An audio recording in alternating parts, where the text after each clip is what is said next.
മമ്മൂട്ടി നായകനായി ഉടൻ റിലീസിനൊരുങ്ങുന്ന mass action comedy entertainer ടർബോയുടെ തീപ്പൊരി ട്രെയിലറിന്റെ ഔദ്യോഗിക പ്രഖ്യാപനത്തിനായി ആകാംക്ഷയോടെ കാത്തിരിക്കുകയാണ് ആരാധകർ.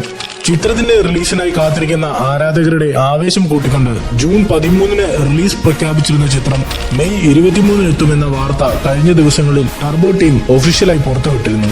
ഇപ്പോഴിതാ ചിത്രത്തിലെ മമ്മൂട്ടിയുടെ പല ഒഫീഷ്യൽ സ്റ്റിൽസും അണിയറ പ്രവർത്തകർ പുറത്തുവിട്ടുകൊണ്ടിരിക്കുകയാണ്. കൂടാതെ മെഗാസ്റ്റാർ മമ്മൂട്ടിയും തന്റെ സോഷ്യൽ പ്ലാറ്റ്ഫോംസിൽ ടർബോ പോസ്റ്റർ അപ്ഡേറ്റ് ചെയ്തിട്ടുണ്ട്. ചിത്രത്തിന്റെ ട്രെയിലർ ഉടൻ എത്തുമെന്നും 2 മിനിറ്റ് 14 സെക്കൻഡ് ദൈർഘ്യത്തിൽ ഒരു കിടിലൻ ട്രെയിലറാണ് എത്തുക എന്നും നിരവധി വാർത്തകളാണ് പ്രചരിക്കുന്നത്. ചിത്രത്തിന് ടീസർ ഉണ്ടാവില്ലെന്ന് നേരത്തെ തന്നെ അപ്ഡേറ്റ്സ് വന്നിരുന്നു. അണിയറയിൽ തയ്യാറായിരിക്കുന്ന ടർബോ ട്രെയിലറിന്റെ സെൻസറിംഗ് കഴിഞ്ഞെന്നും ട്രെയിലർ ഉടൻ പുറത്തെത്തുമെന്നുമാണ് ഇപ്പോൾ വാർത്തകൾ വരുന്നത്. മുഴുനീള ആക്ഷൻ ജോണറിൽ മമ്മൂട്ടി കമ്പനിയുടെ പ്രൊഡക്ഷനിൽ ആദ്യമായി എത്തുന്ന ചിത്രമാണ് ടർബോ. പോക്കിരി രാജയ്ക്കും അതിന്റെ സീക്വലായി എത്തിയ മധുരരാജയ്ക്കും ശേഷം വൈശാഖ് മമ്മൂട്ടി കോംബോയിൽ എത്തുന്ന ചിത്രമാണ് ടർബോ. മിഥുൻ മാനുവൽ തോമസ് ആണ് ചിത്രത്തിന്റെ തിരക്കഥ ഒരുക്കിയിരിക്കുന്നത്. 104 ദിവസം കൊണ്ടാണ് ടർബോ ടീം ചിത്രീകരണം പൂർത്തിയാക്കിയത്. ചിത്രത്തിന്റെ സ്റ്റോറി പ്രൊഡിക്ഷൻസ് എന്ന പേരിൽ നിരവധി കഥകളാണ് സോഷ്യൽ മീഡിയയിൽ പ്രചരിക്കുന്നത്.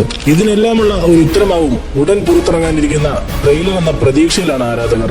മമ്മൂട്ടിയെ കൂടാതെ തെലുങ്ക് താരം സുനിൽ, കന്നഡ താരം രാജ്ബി ഷെട്ടി, പാച്ചുവും അത്ഭുതവിളക്കും ഫെയിം അഞ്ജന ജയപ്രകാശ് എന്നിവരാണ് മറ്റ് പ്രധാന വേഷങ്ങളിൽ എത്തുന്നത്.